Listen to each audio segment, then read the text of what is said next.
Hello बच्चों। आज पढ़ेंगे हम क्लास 12 का फिजिक्स का चैप्टर का नाम है बच्चों मूविंग चार्जेस एंड मैग्नेटिज्म। इस चैप्टर में जो आज टॉपिक पढ़ाया जाएगा वो क्या है, motion of a charge particle in uniform magnetic field. ठीक है, हमने एक चार्ज पार्टिकल को यूनिफॉर्म मैग्नेटिक फील्ड में एंटर करवाना है और उसके मोशन के बारे में पढ़ना है। तो सबसे पहले बच्चों हम एक लाइन लिखते हैं, consider a particle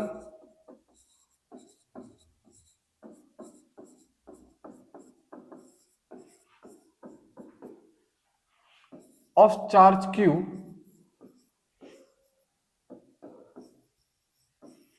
and mass m। एक पार्टिकल है जिसका चार्ज q है और मास m है, enters a uniform magnetic field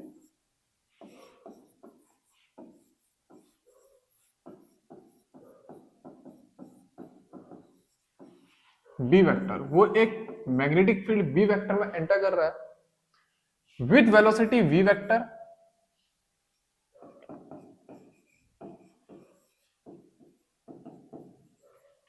with velocity v vector at an angle theta. ठीक है, अब ये जो स्टेटमेंट है इसका एक डायग्राम बनाते हैं। मान लो बच्चों ये वेक्टर है मैग्नेटिक फील्ड बी वेक्टर और ये वेक्टर है वेलोसिटी वी वेक्टर। ठीक है, वेलोसिटी वेक्टर और बी वेक्टर के बीच में जो एंगल है वो कितना है, थीटा। ठीक है, समझे? एक चार्ज पार्टिकल है वो वी वेक्टर के साथ मैग्नेटिक फील्ड में थीटा एंगल बनाते हुए एंटर कर रहा है।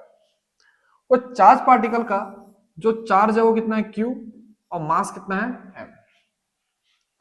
तो सबसे पहले क्या करेंगे बच्चों, इस वेलोसिटी के दो कंपोनेंट तोड़ देंगे। ये जो वेलोसिटी है इसके दो कंपोनेंट तोड़ेंगे। एक क्या टूटेगा, v cos थीटा, और एक क्या टूटेगा, v sin थीटा। तो सबसे पहला स्टेप लिखता हूं मैं, रिजॉल्व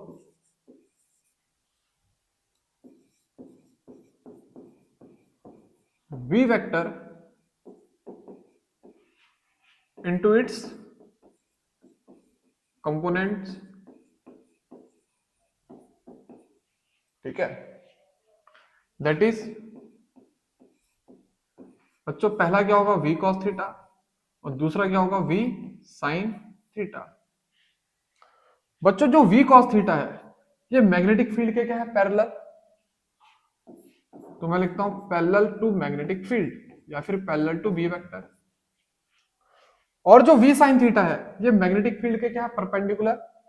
तो इसे मैं लिखता हूं परपेंडिकुलर टू b वेक्टर। इतना समझ में आया? अब बच्चों ये जो v cos थीटा कंपोनेंट है, ठीक है, इसको क्या ले लो, v1 लेट कर लो। तो मैं लिखता हूं इक्वल टू v1। और जो v sin थीटा कंपोनेंट है जो कि परपेंडिकुलर है किसके, मैग्नेटिक फील्ड के, इसको बच्चों v2 लेट कर लो। इतना समझ में आया? इसे जल्दी से नोट कर लो।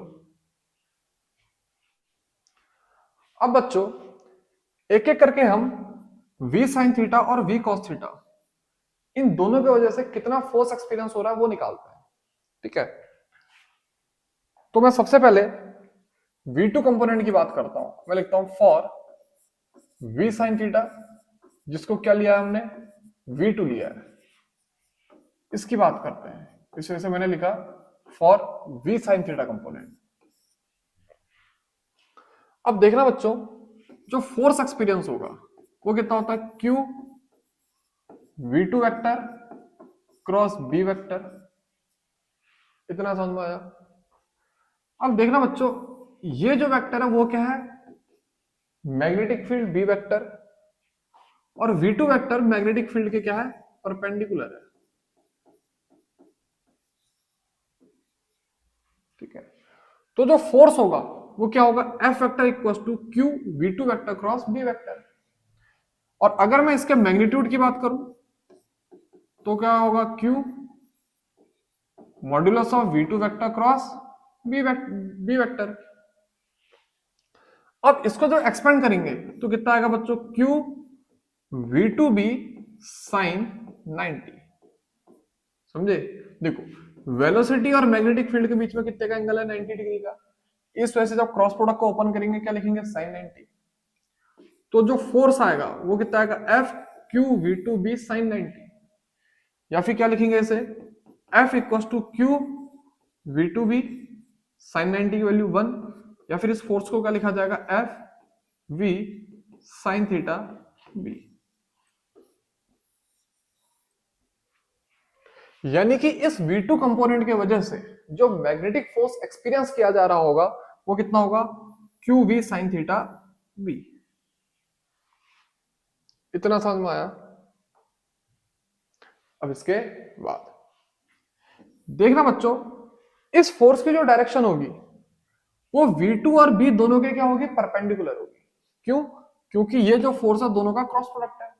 मैं लिखता हूं डायरेक्शन ऑफ दिस फोर्स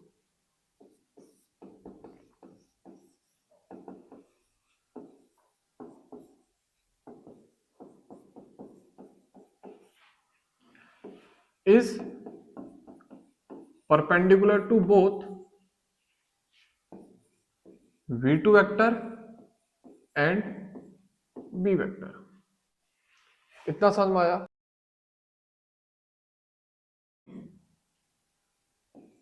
तो मैं लिखता हूं and is given by right hand thumb rule और स्क्रू रूल।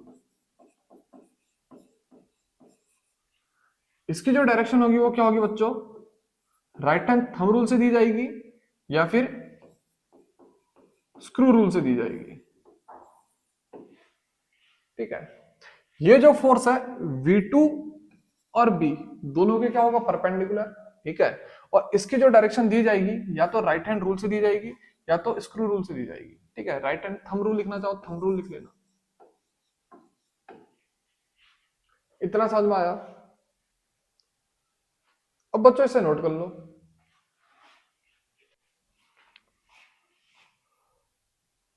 अब समझना बच्चों, मैं डायरेक्शन ऑफ फोर्स बता रहा हूं। मान लो इस रीजन पे uniform magnetic field perpendicular to page inward है, यानी कि क्रॉस है। तो मैंने क्या बनाया, ये uniform magnetic field perpendicular to page inward. इस पॉइंट पे जो V2 वेक्टर हो बच्चों, मान लो इस डायरेक्शन पे है, मैग्नेटिक फील्ड के परपेंडिकुलर। देखो मैग्नेटिक फील्ड कहां को, अंदर को। ठीक है, V2 कहां को है, बाहर को। ठीक है, अब क्या करो, V2 से B की तरफ मूव करो। V2 से B की तरफ मूव करो। थंब कहां को जा रहा है, ऊपर को। तो यानी कि इस पॉइंट पे जो फोर्स लगेगा कहां को लगेगा बच्चों, ऊपर को लगेगा, नहीं लगेगा? इतना समझ में आया? अब फोर्स ऊपर को लग रहा है, इस वजह से कुछ समय बाद पार्टिकल मान लो यहां पे पहुंच गया। ठीक है, तो वेलोसिटी की डायरेक्शन कहां को होगी, ऊपर को होगी। इतना समझ में आया? और वेलोसिटी कहां को है बच्चों, ऊपर को। ठीक है, तो वेलोसिटी तुम्हारी ये रही। मैग्नेटिक फील्ड कहां को, अंदर को। तो मैग्नेटिक फील्ड अंदर को ये गया, तो थंब कहां को तरफ आया, मेरी तरफ। यानी कि इस पॉइंट पे जो फोर्स होगा कहां को होगा बच्चों, अंदर को।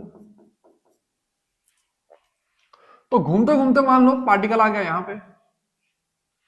अब यहां पर को जो वेलोसिटी होगी कहां को होगी बच्चों, इधर को होगी। ठीक है, वेलोसिटी कहां को है, उधर को। मैग्नेटिक फील्ड कहां को है, अंदर को। तो थंब कहां को आया, नीचे को। इस वजह से यहां पर को जो फोर्स होगा बच्चों वो भी कहां को होगा, नीचे को या फिर टुवर्ड्स सेंटर होगा। और घूमते घूमते पार्टिकल मान लो यहां पर आ गया, तो वेलोसिटी बच्चों कहां को होगी, नीचे को। तो V2 वेक्टर नीचे को। ठीक है, अब देखो मैग्नेटिक फील्ड कहां को है, अंदर को। तो V2 से अंदर की तरफ घूमो, थंब कहां की तरफ आया, मेरी तरफ। यानी कि जो फोर्स होगा वो कहां को होगा, अंदर टुवर्ड्स सेंटर। अब ध्यान देना, ये जो फोर्स है उसकी वजह से पार्टिकल एक सर्कल में मूव कर रहा है। ठीक है, मैंने अभी जो भी डायरेक्शन बताई किसकी, फोर्स की, वो किससे बताई, राइट हैंड थंब रूल से। ये इधर को कर्ल फिंगर अंदर को, सॉरी वेलोसिटी यहाँ को कर्ल फिंगर अंदर को, तो थंब कहाँ को आया, फोर्स की तरफ। वेलोसिटी ऊपर को, मैग्नेटिक फील्ड अंदर को, तो थंब कहाँ की तरफ आया, इधर की तरफ। वेलोसिटी इधर को, मैग्नेटिक फील्ड अंदर को, तो थंब कहाँ की तरफ आया, नीचे की तरफ। और इस पॉइंट पे वेलोसिटी नीचे को, मैग्नेटिक फील्ड अंदर को, तो थंब कहाँ की तरफ आया, इस तरफ। इतना समझ में आया। अब इसको तुम स्क्रू रूल से भी दे सकते हो, ठीक है। कैसे, देखना बच्चों, वेलोसिटी यहां को है, मैग्नेटिक फील्ड अंदर को है, तो ऐसे अगर घुमाओगे तो बोतल की कैप क्या हो रही है, बंद हो रही है, यानी कि फोर्स ऊपर को। इस पॉइंट पे आओ, वेलोसिटी कहां को है बच्चों, ऊपर को, मैग्नेटिक फील्ड कहां को, अंदर को, तो वेलोसिटी से मैग्नेटिक फील्ड की तरफ घुमाओगे तो बच्चों ढक्कन क्या हो रहा है, या कैप क्या हो रही है, बोतल की बंद हो रही है, यानी कि फोर्स अंदर को। फिर यहां पर को, वेलोसिटी कहां को, यहां पर को, मैग्नेटिक फील्ड यहां पर को, फिर से घुमाओ, बोतल की कैप कहां को जा रही है, नीचे को, ठीक है, स्क्रू कहां को जा रहा है, नीचे को। इस वजह से जो फोर्स आएगा कहां को आएगा, नीचे को। और इस पॉइंट पे वेलोसिटी नीचे को, मैग्नेटिक फील्ड अंदर को। अब ऐसे घुमाओगे तो अभी बोतल क्या हो रही है बच्चों, बोतल की कैप बंद हो रही है, ठीक है, इस वजह से फोर्स अंदर को। कोई दिक्कत, मैं लिखता हूं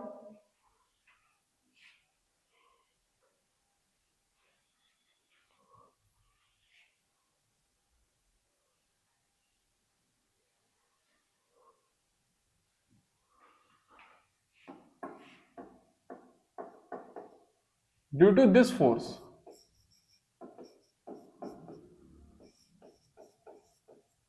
particle cover circular path. Particle क्या कवर करेगा, सर्कुलर पाथ कवर करेगा, ठीक है। And work done by this force, work done by this force is zero. इस फोर्स के वजह से जो वर्क डन होगा वो क्या होगा, जीरो। क्यों, क्योंकि हर एक पॉइंट पे फोर्स वेलोसिटी के क्या है, परपेंडिकुलर, यानी कि थीटा कितना है, 90। अब थीटा 90 है तो वर्क डन कितना होगा, जीरो, क्योंकि डब्ल्यू इक्वल टू कितना होता है, एफ एस कॉस थीटा, ठीक है। तो जो डिस्प्लेसमेंट की डायरेक्शन होगी वही वेलोसिटी की डायरेक्शन होगी, लॉजिक समझ गए होंगे। मैं लिखता हूं because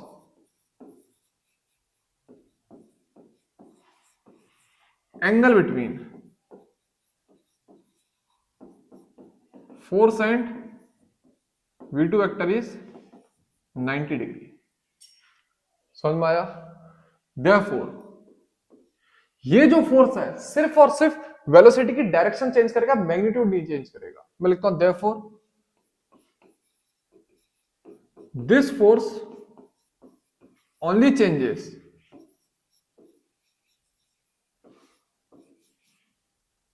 direction of velocity not magnitude.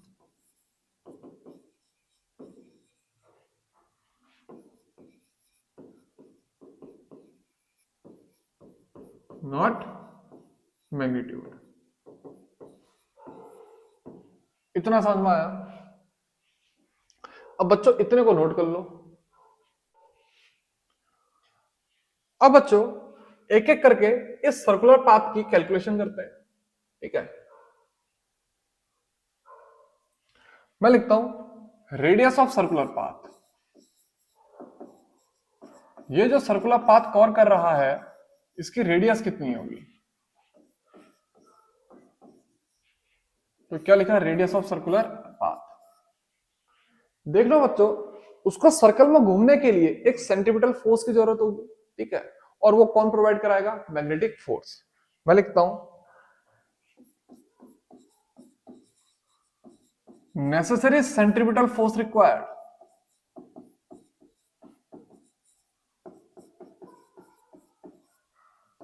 वो कौन देगा, magnetic force due to V2 component.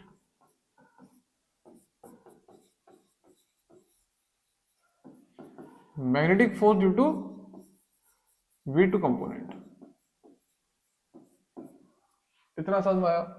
बच्चों सेंटीमीटर फोर्स कितना होता है, mv स्क्वायर अपॉन आर, तो यहां पे क्या लिखेंगे, mv2 का square upon R equal to magnetic force कितना है बच्चों,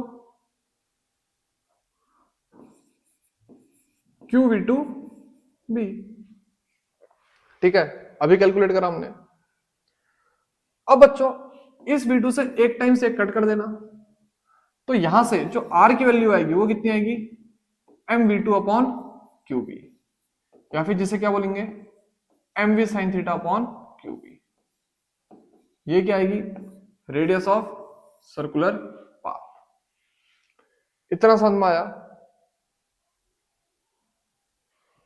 अब ऐसे ही बच्चों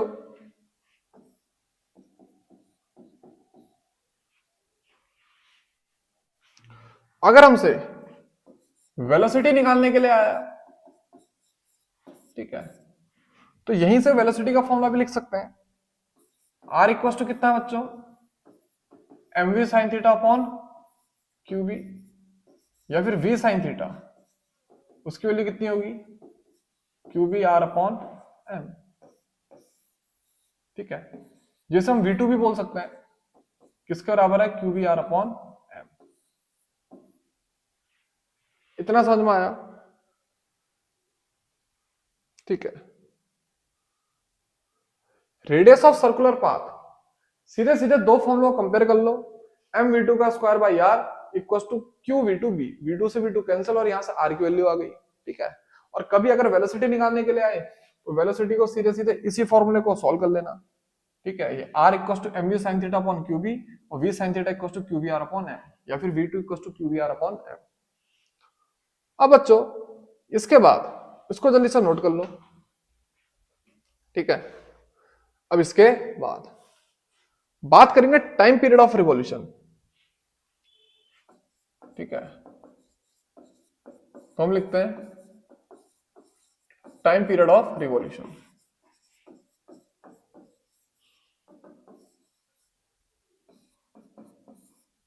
ठीक है बच्चों, टाइम पीरियड कितना होगा, t equal to 2πr upon v2। ठीक है, टाइम क्या होता है, डिस्टेंस अपॉन स्पीड। डिस्टेंस कितनी होगी, सरकमफ्रेंस यानी कि 2πr, और स्पीड क्या लेंगे यहाँ पे v2। r की वैल्यू कितनी है बच्चों, M v2 upon Q B. r की वैल्यू अभी हमने कैलकुलेट करी, M v2 upon Q B. तो 2π को ऐसे लिखो, r की value M V two upon Q B put करो, अपॉन v2 ऐसे लिख दो। ये v2 और ये v2 आपस में क्या हो जाएगा, कैंसल। इस वजह से जो टाइम पीरियड आएगा वो कितना आएगा बच्चों, 2πm अपॉन क्यू बी। इतना समझ में आया। अब ऐसे ही बच्चों हम निकालते हैं frequency.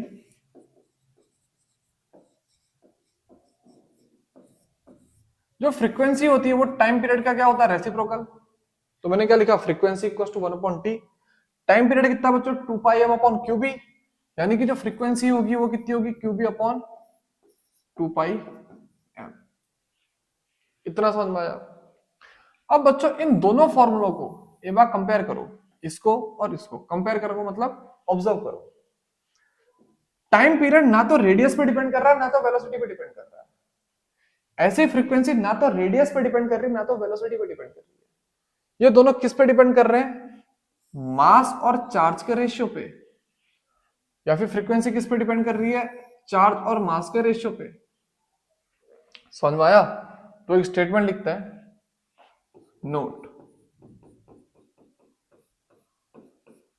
Time period and frequency do not depend on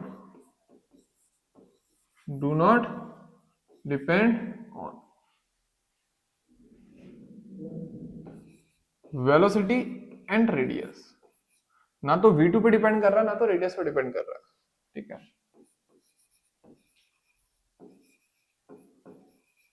they depend on q by M. किस पे डिपेंड कर रहे हैं, q बाई एम। ठीक है, फ्रीक्वेंसी तो q बाई एम के डायरेक्टली प्रोपोर्शनल है और time period q by M के इनडायरेक्टली प्रोपोर्शनल है। इतना समझ में आया बच्चों। तो जो v2 कंपोनेंट था या फिर जो v sin थीटा कंपोनेंट था उसके लिए तो कैलकुलेशन इतनी ही है। अब इसको जल्दी से नोट कर लो।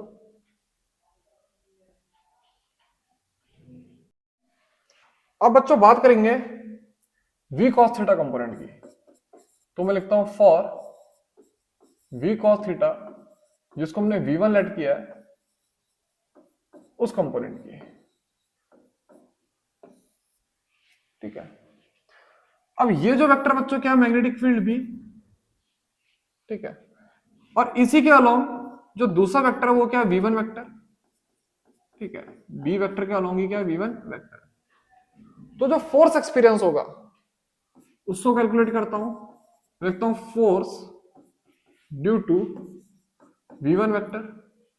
जो फोर्स आएगा, ठीक है, वो किसके बराबर आएगा बच्चों, F vector equals to Q v1 vector cross b vector, या फिर इसका जो मैग्नीट्यूड है वो किसके बराबर होगा बच्चों, Q v1b साइन 0, क्योंकि v1 कंपोनेंट और मैग्नेटिक फील्ड के बीच में एंगल कितना था, 0। तो बच्चों यहां से जो फोर्स आएगा वो कितना आएगा, 0।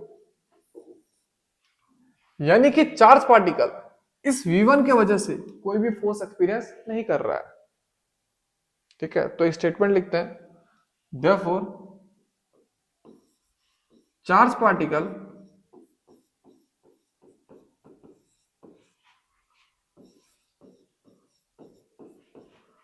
डू नॉट एक्सपीरियंस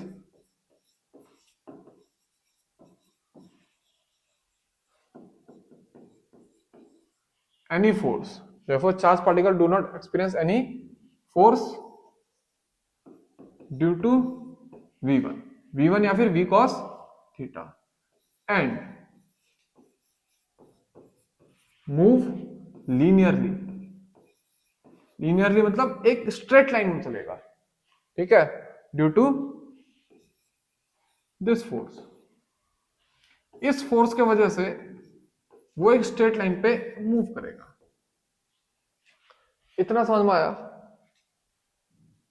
अब पहले जो v sin थीटा कंपोनेंट है या फिर जो v2 कंपोनेंट है उसके वजह से कौन सा पाथ कवर कर रहा है, सर्कुलर। ये जो v1 कंपोनेंट है या फिर v cos थीटा कंपोनेंट है इसके वजह से क्या कर रहा है, लीनियर। तो इन दोनों के कंबाइन इफेक्ट की वजह से वो कौन सा पाथ ट्रेवल करेगा, हेलिकल। तो मैं लिखता हूं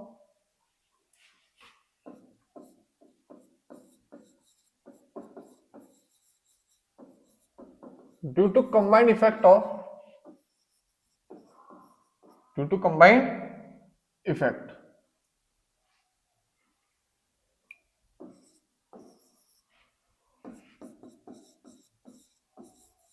force due to v2 vector and v1 vector, जो पार्टिकल है वो कवर करेगा हेलिकल पाथ।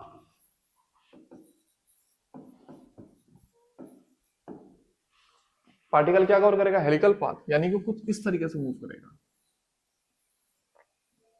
अब एक तो कह रहा सर्कल में चलो, एक कह रहा आगे को चलो, तो दोनों की सुनेगा और ऐसा ऐसा करके आगे को बढ़ जाएगा।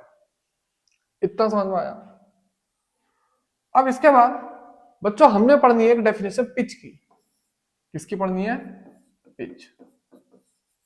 पिच क्या होती है बच्चों, एक complete time period of revolution पे पार्टिकल जितनी लीनियर डिस्टेंस ट्रेवल करेगा वही क्या है, pitch.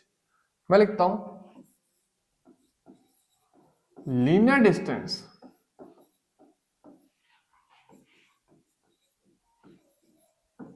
Covered by particle in one complete time period of revolution, in one complete time period of revolution, वही क्या है, pitch. Linear distance covered by particle in one complete time period of revolution, ठीक है। Pitch को मान लो D से represent कर रहे हैं। अब है तो डी डिस्टेंस, डिस्टेंस का फॉर्मूला क्या होता है, वेलोसिटी इनटू टाइम। एक बात आना, हम लीनियर डिस्टेंस की बात कर रहे हैं तो लीनियर डिस्टेंस पर कौन सी वेलोसिटी काउंट होगी, ऑब्वियसली v1, ठीक है, क्योंकि आगे वो किसके वजह से जा रहा है, v1 को वजह से, v2 को वजह से तो क्या कर रहा हो, सर्कुलर पाथ। तो d इक्वल्स टू क्या लिखा, v1 इंटू टाइम, टाइम की वैल्यू t। अब बच्चों v1 की वैल्यू कितनी है, v cos थीटा, और जो टाइम पीरियड है उसकी वैल्यू कितनी है, 2πm/qb। ठीक है, तो ये कितना आएगा बच्चों, 2πm/qb। तो बच्चों जो पिच आएगी वो कितनी आएगी, v cos थीटा 2πm/qb। इतना समझ में आया। तो बच्चों आज के लिए इतना ही।